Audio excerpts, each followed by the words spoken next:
ઊંધા ગેસ અને એસિડિટીની સમસ્યા કે જેમાં લાંબા સમયથી 10 વર્ષથી સતત એસિડિટીની ગોળી લેવી પડે, અલગ અલગ 15-20 ડૉક્ટર બદલ્યા હોય, રાહત ન થઈ, આપણી ટ્રીટમેન્ટ જે છે એ માત્ર 3 થી 4 મહિના રેગ્યુલર કરવાથી અત્યારે 80 થી 90% રિલીફ થઈ ગયું હોય ને ગોળીઓ ન લેવી પડતી હોય, નહીંતર પહેલાં સતત ગોળી લેવી પડતી હોય, એવા પેશન્ટ મારી સાથે છે જમનાલાલજી, જે जयपुर આવે છે।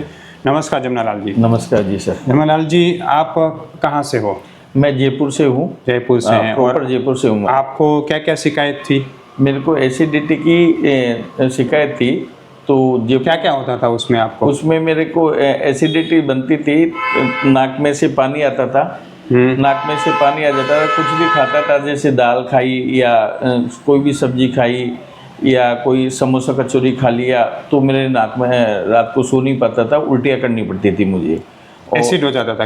एसिड बन जाता था और मतलब ऐसी धांसी आने चालू हो जाती थी, खांसी चलती रहती थी और खट्टी डकार या जलन, और पूरे सीने में पूरे जलन रहती थी। तो मैं पानी पी पी करके अपना टाइम पास करता था। ओमिड DSR लेता था, तो ओमिड DSR से थोड़ी देर रिलीफ होता था, उसके आधा घंटा पूरा घंटा बाद में रिलीफ होता था, पर उल्टी जरूर करनी पड़ती थी मुझे। और ये समस्या आपको तकरीबन कितने साल से थी? ये मेरे को 15 साल से करीब थी। और इसके लिए आपने लगभग जयपुर वगैरह और सब जगह पे कितने डॉक्टर्स को दिखाया? मैंने कम से 15 से 20 डॉक्टर्स को दिखला दिया, आयुर्वेदिक डॉक्टर्स को भी दिखलाया और एलोपैथिक डॉक्टर को भी दिखलाया, होम्योपैथिक को भी मैंने कंसल्ट किया। सब पथिक कंप्लीट। क्या क्या उससे क्या होता था आपको? दवा लेने से कोई फायदा हुआ था? किस तरह से? नहीं सर, दवा लेने से वो रिलीफ हो जाता था उस समय पे, और फिर भी जब मैं खाना खाता था या कुछ खाता था तो उसके बाद में मेरे एसिडिटी बन जाती थी, पूरे सीने में जलन हो जाती थी और धांसी चलती रहती थी। और साथ में आपको जो है वो दाफड़ भी निकलते थे? अब वो एलर्जी जैसे कई बार वो एलर्जी के दाफड़ वगैरह वो बन जाते थे। तो दाफड़ वगैरह बन जाते थे तो मेरे को सिटीजन वगैरह खानी पड़ती थी, एलर्जी की गोली लेनी पड़ती थी। ठीक है। जमनालालजी જ્યારે આપણી પાસે 2 વર્ષ પહેલાં દવા લેવા માટે આવ્યા હતા ત્યારે એમને સૌથી મુખ્ય સમસ્યા હતી કફવાળી એલર્જી, પહેલી વાત। બીજી સમસ્યા હતી એસિડિટીની, એટલે ઉપર તરફ એસિડિટી આવે, ખાટી ઉલટી થઈ જાય, અપચો જેવું થાય, એસિડિટીની ગોળી લેવી પડે, એટલી હદે તકલીફ થઈ જાય અને એ વધારે થાય એટલે સાથે સાથે ઉપર તરફ ઉલટી ને કફ નીકળે, નાકમાંથી બહુ જ છીંકો આવવા માંડે અને જો ગોળી લ્યો એટલે એ પિત્ત પાછું લોહીમાં પ્રસરે એટલે સીરસ એલર્જી થાય, ખુજલી આવવા માંડે। આ બધી समस्या એમને છેલ્લા 15-20 વર્ષથી હતી। तो आप जब मेरे पास आए, हमने रेगुलर मेडिसिन किया, तब 3-4-5 महीना मेडिसिन आपका चला। हाँ।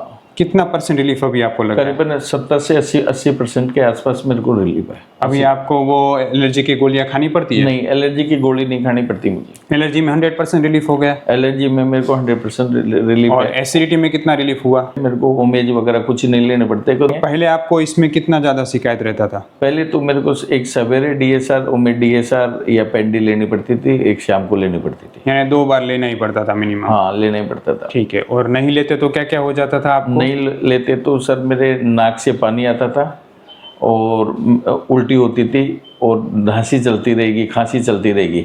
जब तक वो उल्टी करके मैं पूरा बाहर नहीं आ जाता तब तक शांति नहीं मिलती थी। फिर मेरे ओमेड DSR वगैरह। तो फिर इसके लिए हमारे हॉस्पिटल का पता आपको कैसे चला था?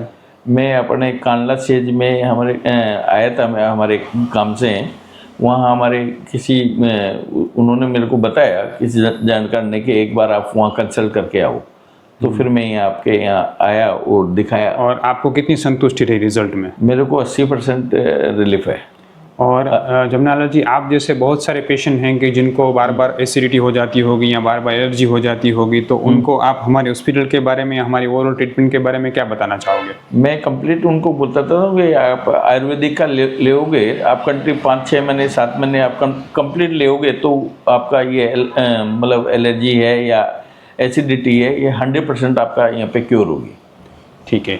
और आपको लगता है कि भाई हमारी दवा जो है वो 15 साल आपने जो है जितना हैरान हुए उसकी जगह ये 5-6 महीने में आपको बहुत अच्छा रिलीफ लगा? बहुत अच्छा रिलीफ लगा, इसीलिए मैंने आपके पास में हमारे सभी आपके फैमिली मेम्बर सभी मेरे पेशेंट हो गए। मेरे पूरे फैमिली मेम्बर्स को दिखाता हूँ मेरे ऑफिस में, और भी कईयों के, जैसे वो आपके वो अपना वो क्या नाम उनका, पुनीत ठक्कर साहब को भेजा मैंने, कईयों को मैंने आपको भेजा कि वहाँ जाओगे तो आपको रिलीफ मिलेगा। हाँ, बहुत बहुत धन्यवाद।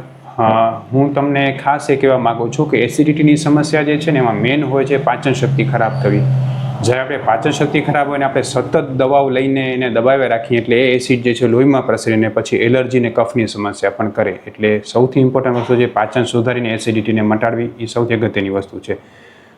ખાસ મારી જમનાલાલજીના આધારે તમને એ કહેવાની ખાસ જરૂર છે કે પાચન સુધારો તો જ આમાં ફાયદો થશે, ખાલી દવાઓ લેવાથી ફાયદો થતો હોતો નથી. બીજું મારી નમ્ર વિનંતી છે કે જ્યાં ત્યાં આयुર્વેદ सारवार क्यारे न कराओ. कितनी जगह पे आयुर्वेद ट्रीटमेंट करी होगी?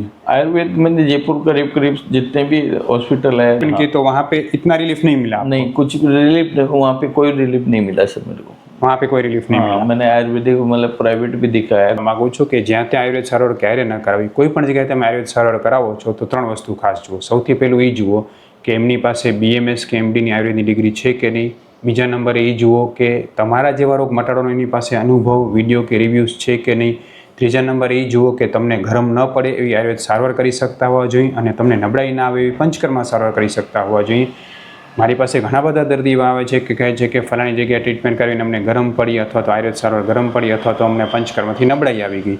આ બંને વસ્તુ આયુર્વેદમાં નથી. આયુર્વેદ હંમેશા પ્રકૃતિ પ્રમાણે સારવાર કરે છે એટલે આયુર્વેદ દવા ક્યારેય ગરમ નથી પડતી હોતી. અને જો તમને ગરમ પડે છે તો આયુર્વેદ સારવાર પ્રોપર થઈ નથી અને જો તમને પંચકર્મથી નબળાઈ આવે છે તો તમારું સાચું પંચકર્મ પણ થયું નથી. એટલે મારી નમ્ર વિનંતી છે કે જ્યાં ત્યાં આયુર્વેદ સારવાર કરાવવા કરતાં આ 3 વસ્તુ જ્યાં થતી હોય એવી જ જગ્યાએ આયુર્વેદ સારવાર કરાવો. જમનાલાલજી, बहुत बहुत धन्यवाद. Thank you sir. नमस्ते जी. नमस्ते सर.